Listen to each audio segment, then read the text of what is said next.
최순실 게이트 국회 국정조사 특별위원회가 오늘은 서울구치소로 향합니다. 19년 만에 구치소 청문회를 여는데요. 하지만 최순실 씨 등 증인들의 출석 여부는 여전히 불투명한 상황입니다. 먼저 서울구치소 연결하겠습니다. 박광열 기자. 네, 서울구치소에 나와 있습니다. 일단 최순실 씨가 출석을 하든 안 하든 관련 없이 의원들은 그쪽으로 갈 예정인데요. 그곳 상황 어떻습니까? 네, 이제 2시간쯤 뒤면 최순실 게이트 국조특위 제6차 청문회가 이곳 서울구치소에서 열릴 예정입니다. 지난 1997년 한보 사태 이후 무려 19년 만에 열리는 구치소 청문회인데요. 최순실 씨 등 구속수감 중인 핵심 증인 3명이 출석하지 않자 특위위원들이 직접 구치소를 찾아 청문회를 여는 겁니다. 취재기자의 경우 30명만 선착순으로 출입 가능해 이른 새벽부터 가방으로 자리를 맞는 진풍경까지 펼쳐졌습니다. 일부 별도로 출발하는 의원을 제외한 청문회 관계자는 지금 막 국회를 떠났을 것으로 보입니다.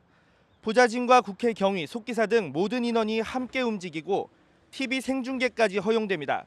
특위위원들은 1시간 반쯤 뒤 이곳에 도착해 확인 절차를 거쳐 구치소 안으로 들어갈 예정입니다. 이후 재소자들이 머무는 수용시설이 아닌 본관 대회의실에서 청문회는 이뤄집니다. 이런 가운데 증인과의 사전 접촉과 위증 교사 의혹 등으로 야당은 물론 당내에서도 국조특위 사퇴 의혹을 받은 이완영 의원은 오늘 청문회에는 불참할 예정입니다. 이 박광열 기자, 저희 국회 쪽 얘기로는 아직 의원들이 출발은 하지 않았다고 하네요. 잠시 뒤에 출발할 것 같습니다. 그 상황은 저희들이 다시 전해드리도록 하고요. 그런데 청문회가 실제로 제대로 진행될지 이건 아직 불투명하다고 하죠? 네, 그렇습니다.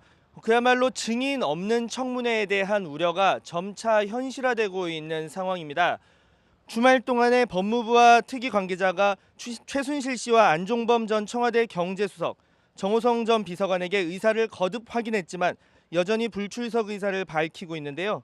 안 전 수석과 정 전 비서관은 현재 남부구치소에 따로 수감돼 정상적으로 청문회가 진행되려면 오전 9시에는 이곳 서울구치소로 출발해야 하지만 아직 아무런 소식이 들리지 않고 있습니다. 새 증인의 불참 사유는 신병 문제와 함께 검찰 수사나 재판에 영향을 줄 수 있다는 이유 때문입니다. 일부 야당 위원은 구치소는 사유지가 아니고 국가시설이기 때문에 간판까지 찾아가서라도 증인 신문을 하겠다는 입장입니다. 하지만 법무부는 구치소 청문회에는 협조하겠지만 구치소가 보안시설이라 재소자가 있는 공간까지 들어오는 것에는 난색을 나타내고 있습니다. 정 안 되면 특별면회를 신청해서라도 증인과 대면하겠다는 입장이지만 이 또한 면회를 거부하면 별다른 방법은 없습니다. 앞서 특위는 세 사람에게 2차례나 동행명령장을 발부했지만 모두 청문회에 출석하지 않았습니다. 특히 최순실 씨는 공황장애나 심신이 피폐하다는 이유로 불출석해 논란을 더 키웠는데요. 국회는 불출석 증인에 대해 국회 모욕죄를 적용한다는 입장이지만 지금까지 동행명령 거부 고발 24건 가운데 22건이 무혐의 처리될 정도로 이 또한 쉽지 않습니다.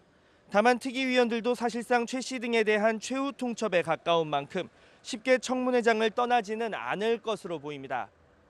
지금까지 서울구치소에서 YTN 박광열입니다.